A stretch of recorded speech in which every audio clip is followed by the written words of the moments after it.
রূপা, আমি তোর জীবনের সাথে ওর জীবন জুড়ে দিতে যাচ্ছিলাম। এটা আমি কি করতে যাচ্ছিলাম? আমি তোমাকে বিশ্বাস করেছি কৃষ্ণ। মারুন আন্টি, আপনি আমাকে যত খুশি মারুন, কিন্তু কিন্তু প্লিজ আমার কথাটা একবার শুনুন, আমাকে একবার বিশ্বাস করুন। চুপ! এই বিশ্বাস কথাটা তোমার মুখে মানায় না কৃষ্ণ। তুমি আমার মেয়েদেরকে ঠকাতে যাচ্ছিলে, তোমার এত বড় সাহস! আমি রায়কে সত্যি ভালোবাসি। ভালোবাসা? ভালোবাসা মানে তুমি জানো কৃষ্ণ, একটা মিথ্যে দিয়ে তুমি সম্পর্ক তৈরি করতে গেছিলে। রাই, রাই প্লিজ আন্টিকে বোঝাও। তুমি চুপ করো কৃষ্ণ। তুমি কুন্তলা রায়ের ছেলে, রুলের ভাই তুমি। আমি আমি তো তোমাকে... আমি কুন্তলার ছেলে না। কুন্তলা আমার মাকে মেরেছে। ওই আমার সৎ ভাই। হ্যাঁ মানছি যে আমি আমার পরিবারের ব্যাপারে কোনো পরিচয় দিইনি, কিন্তু ওই কুন্তলাদের ব্যাপারে আমি কেন পরিচয় দেবো বলুন? যারা আমার কেউ হয় না, যাদের সাথে আমার কোনো সম্পর্ক নেই, তাদের ব্যাপারে আমি কেন বলবো? আমার মাকে শেষ করে আমার বাবার বউ হয়ে আমার বাড়িতে এসেছিলেন ওই কুন্তলা রায়। আমি তখনই বাড়ি ছেড়েছিলাম। আমি অনাথের মতো করে বোর্ডিং স্কুলে মানুষ হয়েছি। আমার বাবা আমার সাথে যোগাযোগ করার বহু চেষ্টা করেছিল, কিন্তু আমি আমার বাবাকে দূরে ঠেলে দিয়েছি।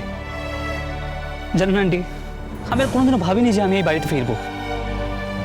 কিন্তু কিন্তু সেদিন যখন কুন্তলা রায়কে আপনাদের বাড়ি থেকে বেরোতে দেখলাম,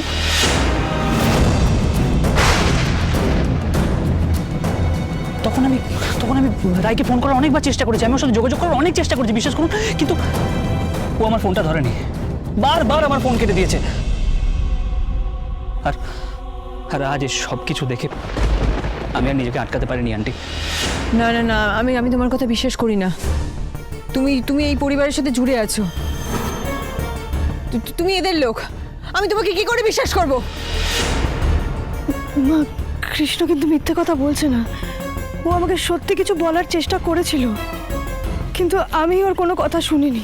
না রূপা, আমি কৃষ্ণকে বিশ্বাস করি না। আমি এবারে কাউকে বিশ্বাস করি না। আমি দুই মেয়ের জীবন এইভাবে শেষ হয়ে যেতে দেবো না, কিছুতেই না। আপনি যেই মাটিতে দাঁড়িয়েছেন সেখানেও তো ভূমিকম্প হলে কেউ বাঁচে না, তাহলে কি আর মানুষ সেখানে দাঁড়াবে না?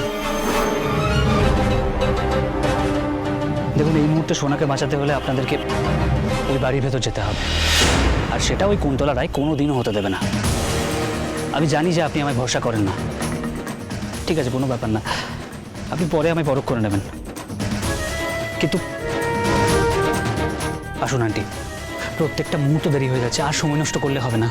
সোনার যদি কিছু হয়ে যায় তাহলে আপনি, রায়, স্যার, আপনারা কেউ ভালো থাকবেন না, আর আমিও নিজেকে ক্ষমা করতে পারবো না। আমি অন্ধকারে ঝাঁপ দিচ্ছি ঠাকুর, তুমি দেখো। আমিও তো মিথ্যের আশ্রয় নিয়ে ছদ্মবেশে গিয়েছিলাম, রেকর্ডারও লাগিয়েছি। যা হয় হবে, আমাকে এখন কিছু হবার আগেই ওই বাড়িতে ঢুকতে হবে, জানতে হবে কে আছে এইসবের পেছনে। কি ভেবেছ কি এইভাবে বেঁচে যাবে? তুমি প্লিজ ওদের কিছু করো না।